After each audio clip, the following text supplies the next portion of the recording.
Hai, Assalamualaikum. Ketemu lagi sama saya, Sabrina Haisha. Di video ini, saya mau cerita nih tentang bagaimana dulu saya memulai perjalanan entrepreneurship. Singkat aja, nggak panjang-panjang. Jadi saya berawal waktu itu kuliah ya, jauh dari orang tua. Orang tua di Lampung, saya di kuliah di Bogor. Dan saya tahu banget orang tua saya itu menguliahkan saya itu dengan uang yang ya bahkan bisa dibilang ngutang gitu, nyicil bayarnya gitu ke kampus. Nah, saya dikasih uang yang ya insya Allah cukup lah kalau dihitung-hitung secara ini ya, prediksi kayak gitu. Dikasih 800.000 sebulan gitu, dan itu dikirim bertahap lewat tante karena saya belum punya rekening waktu itu. Em, jadi di situ ketika saya kuliah ternyata kebutuhan saya itu melebihi buat kuliah lah segala macem. Terus juga saya mengikuti banyak kegiatan yang which is butuh transport, mungkin ada iuran segala macam, dan itu butuh uang. Di situ saya berpikir bahwa wah, nggak bisa nih ngandelin duit dari orang tua. Dan saya sadar banget gitu kan, nggak tahu diri banget gitu kalau udah tahu orang tua udah masih nyicil gitu kan biaya kuliah, kita minta macam-macam kayak gitu. Yang ada mah kena gitu sama orang tua, ya nggak. Jadi saya berpikir oke, saya harus lakukan sesuatu. Saya mulai jualan. Waktu itu saya cuma punya modal mungkin nggak nyampe 50.000. Saya merhatiin aja orang-orang ini ngapain sih, mereka apa yang mereka lakukan untuk menambah penghasilan. Karena saya kuliah dari IPB yang rata-rata alhamdulillah banyak anak-anak pedalaman yang berprestasi, tapi mungkin juga punya kondisi yang sama kayak saya gitu, kekurangan uang. Saya lihat mereka pada jualan risol dan donat. Terus saya lihat juga ada yang beli dan ludes gitu. Ternyata ini ada pasarnya guys gitu. Wah, bolehlah. Oke. Saya tanyakan itu beli di mana, terus harga butuh modal berapa, terus dijual berapa gitu. Dan alhamdulillah teman-teman, dari saya jualan mulai dari cuma satu dus, kemudian dua, tiga. Saya jadi flashback lagi. Ya alhamdulillah gitu. Saya bisa survive sampai lulus gitu. Kalau ada lowongan-lowongan apa ya waktu itu ya, asisten, saya ikut demi dapat uang tambahan teman-teman. Nah jadi mindset itu sudah terbangun dari waktu saya kuliah, dalam keadaan yang terjepit, kepepet gitu, otaknya harus muter gimana caranya saya punya uang tambahan kayak gitu tanpa minta orang tua. Terus juga nyari beasiswa agar mengurangi beban orang tua. Jadi saya punya why kenapa saya harus melakukan itu. Nah, ketika saya memulai bisnis, literally saya sekarang fokus membangun bisnis MLM, network marketing bersama For Life Research. Tentu saja gitu, saya melihat juga dari awal-awal, oke, saya memang menyenangi dunia bisnis ini dan saya jatuh cinta dengan konsep network marketing. Namun saya waktu itu nggak punya uang. Waktu saya bergabung di For Life itu posisi saya masih koas, saya juga part time di klinik. Kemudian ya apa ya saya sedang belajar bisnis ini juga, which is memang butuh uang ya. Untuk saya belajar pun butuh membeli buku segala macam, butuh uang. Tapi saya tahu ini bisnis akan nolong banyak orang dari sisi produknya, dari sisi peluang bisnisnya.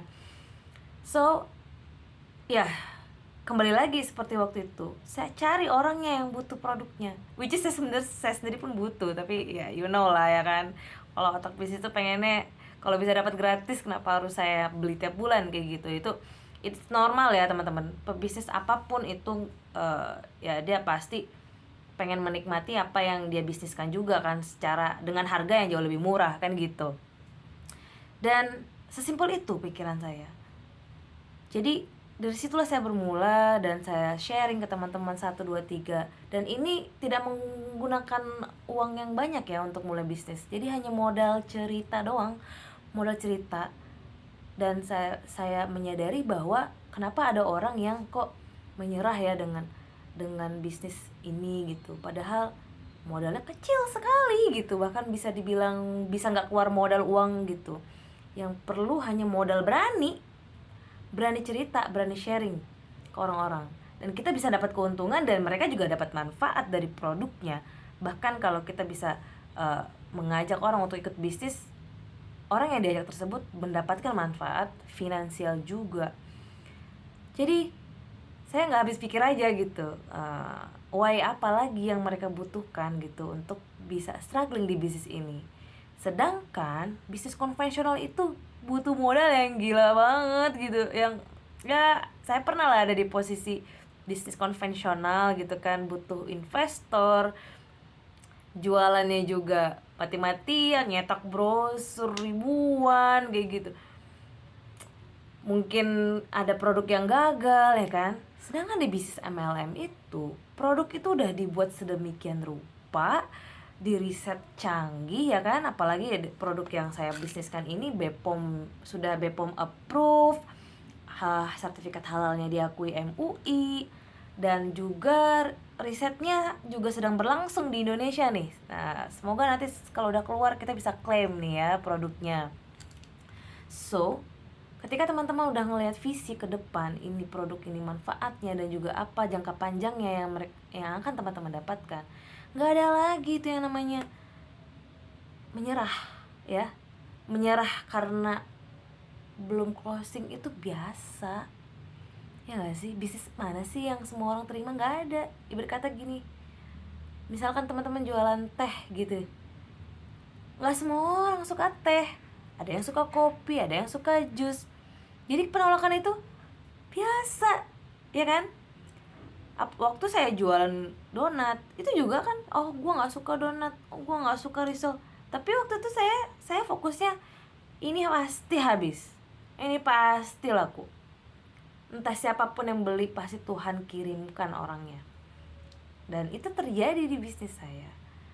Apapun Tuhan, dengan selama engkau ridho caranya, pasti kau akan temukan aku dengan orang yang butuh bantuanku lewat bisnis for life, lewat produknya, lewat peluang usahanya. So nggak ada lagi apa yang namanya keraguan ya. Yang penting teman-teman itu terus belajar. Kenapa harus ikut pertemuan? Itu sebenarnya untuk meyakinkan diri teman-teman aja bahwa memang inilah yang terbaik.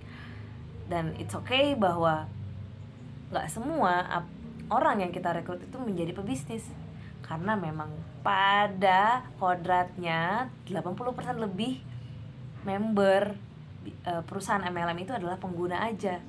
Nah teman-teman milih nih, mau jadi yang mana? Mau jadi pengguna saja atau menjadi pembangun jaringan bisnisnya.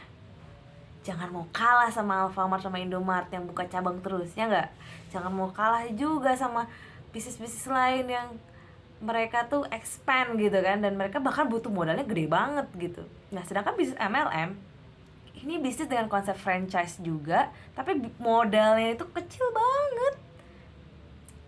Oke, so di situ